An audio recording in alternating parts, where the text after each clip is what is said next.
હાલો hello hello.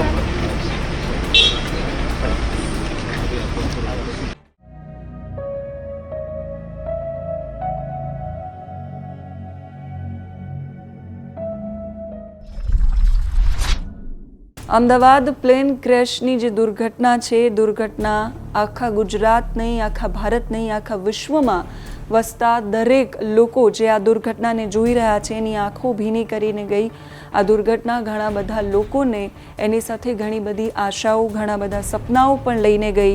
આ દુર્ઘટના રાજ્યના પૂર્વ મુખ્યમંત્રી વિજયભાઈ રૂપાણીને પણ લઈ ગઈ. એમના પત્ની લંડન હતા. વિજયભાઈ રૂપાણી પોતે દીકરીને મળવા જઈ રહ્યા હતા. પરિવારના લોકોએ કીધું કે તમે વહેલા આવી જાઓ. વિજયભાઈએ કહ્યું ના, થોડા કામ આટોપીને પછી આવીશ.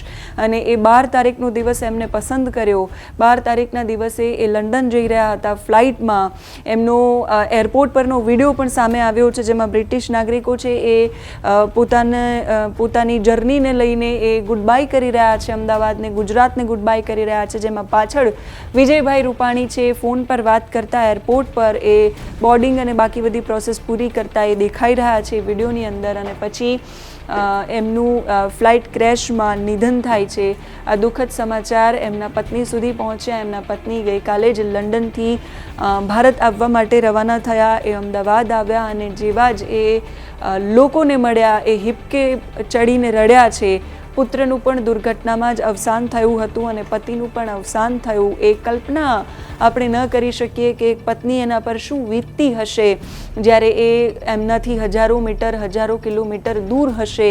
અને ત્યારે આ પ્રકારની દુર્ઘટના, એ પોતે પણ પ્લેનમાં બેસીને જ આવ્યા. એ પ્લેનમાં બેસતા પણ એમને ઘડીએ ઘડીએ વિચાર આવતો હશે કે કઈ રીતે આ દુર્ઘટના સર્જાઈ છે. એ દ્રશ્યો, એ બાકી બધી જ વસ્તુઓ એ જોતા હશે.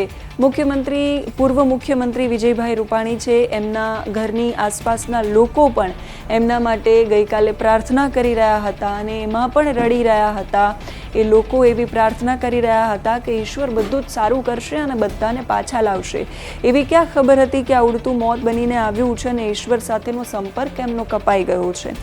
એ બધી જ દુર્ઘટનાઓ પછી એક એવું પણ દ્રશ્ય સામે આવ્યું કે જ્યાં કાટમાળની અંદર મૃતદેહો શોધાઈ રહ્યા હતા. ત્યાં વિજયભાઈના અંગરક્ષક જે છે, એમના જે બોડીગાર્ડ્સ હતા, એ ડેડ બોડી માટે રાહ જોઈ રહ્યા હતા છેલ્લે સુધી. એમને એવું હશે કદાચ કે હમણાં મારા સાહેબનું કંઈક મળી જશે, કંઈક તો મળશે, એમની કોઈક તો નિશાની મળશે. અને કાટમાળ પાસે એ જે મૃતદેહો નીકળતા હતા ત્યાં એ બોડીગાર્ડ્સ ઊભા હતા, રાહ જોઈ રહ્યા હતા. અને એ ધીરજ સાથે ત્યાં ઊભા હતા કે હમણાં કંઈક સાહેબનું મળશે, કોઈક તો નિશાની મળશે કે ખબર પડશે કે સાહેબને કશું જ નથી થયું.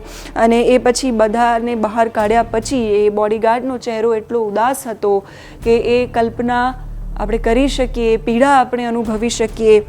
ગુજરાતને મળેલા સરળ અને નિખાલસ એ મુખ્યમંત્રી જે આપણે ગુમાવ્યા છે. 1988માં પણ અમદાવાદમાં આ જ પ્રકારની દુર્ઘટના થઈ હતી.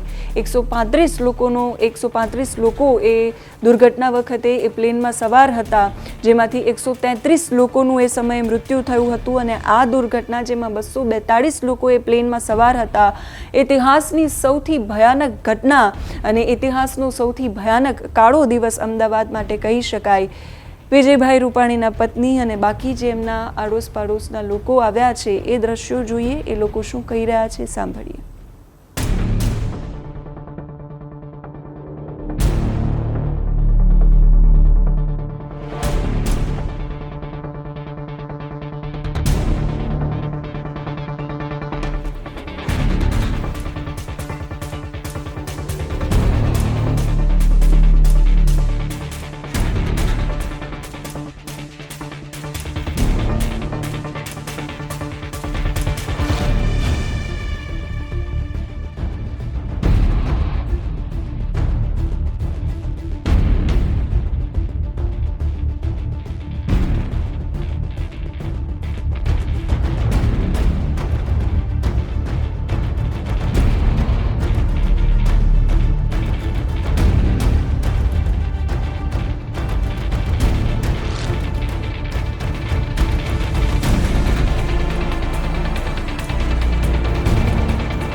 5 વર્ષથી ઓળખું છું. 5 વર્ષથી પૂજા પાઠ કરું છું મંદિરમાં અને સારા સ્વભાવના વ્યક્તિ હતા અને એની પણ ખૂબ જ યાદ રહેશે અમને અને યાદ કરતા રહેશું.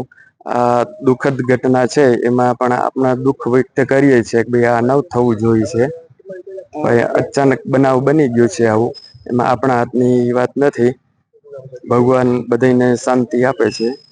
દરેક કાર્યમાં ભાગ લેતા હતા. જે કાંઈ કામકાજ હોય એને સૂચિત કરતા હતા. બધે પછી આવીને બધે એનો નિકાલ કરતા હતા.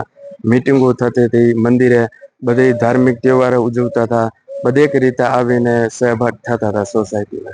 हम करीब 35 ईयर से उनके पड़ोसी की तरह रहते हैं। अब याद क्या है, उनकी याद तो हमेशा साथ में ही रहेगी। हर प्रसंग हो, चाहे अच्छा हो या बुरा, हम साथ में ही रहते थे। आज तो मैं अच्छे प्रसंग की बात करूंगा, चाहे पतंग लगाना हो, चाहे होली का दिन हो, चाहे दिवाली हो, हम साथ में सब जो फंक्शन है उसमें शामिल होते थे और बड़े आनंद से हम उसमें पार्टिसिपेट होते थे। बराबर। लेकिन अब वो नहीं रहे, क्या आप मानते हैं कि ऐसा हुआ है? अभी वे आपका देखो, सब लोग जो मानते हैं तो दिमाग तो भगवान हमारे हमको भी वही दिया है। It is very difficult to believe आज हमारे साथ नहीं है। बराबर। लेकिन उसकी यादें हैं, यादों के साथ ही जीना है। और भगवान ने दिमाग में एक ऐसी चीज भी दी है भूल जाने की। आज जितना भी याद है वो याद रहेंगे, लेकिन हम कह सके या न कह सके, लेकिन उसकी याद तो हमेशा साथ में ही रहेगी। बराबर। आपका नाम बता दीजिए। मेरा नाम डॉक्टर नयन भाई शाह, मैं उनका फैमिली डॉक्टर भी हूँ और 35 साल से पास में रहता हूँ, तो क्वाइट ऑब्वियस हर चीज में। और जो उनका पूजित ट्रस्ट है उसमें मैं और हमारे मेयर साहब जो एक्स है जेमन भाई उपाध्याय, हम उसमें कमेटी मेंबर है। बराबर। हाँ जी। अब विजय रूपाणी हमारे बीच नहीं रहे, किस प्रकार की याद है उनकी आपके? उसकी बहुत मीठी और सुनहरी याद है। हमको तो अभी भी ऐसा ही लगता है कि वो हमारे बीच में ही है। उससे तो कोई कल से कुछ बोला ही नहीं जाता है। मेरी तबीयत इतनी नाजुक हो गई कि मैं कुछ बोल ही नहीं सकती। और उसकी जो मीठी यादें हैं वो तो जिंदगी भर हमारे साथ रहेगी। हमारे साथ बातचीत करते थे, खाना खाते थे एक साथ, वो सब यादें, सब त्योहार साथ में मनाते थे।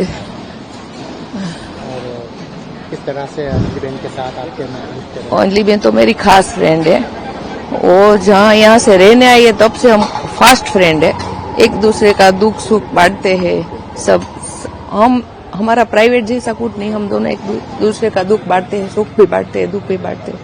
जो भी मुश्किल होती है वो मेरे को बताती है, मैं उसको बताती हूँ। अभी यकीन नहीं हो रहा है कि नहीं, यकीन ही नहीं हो रहा है कि ऐसा हो गया है।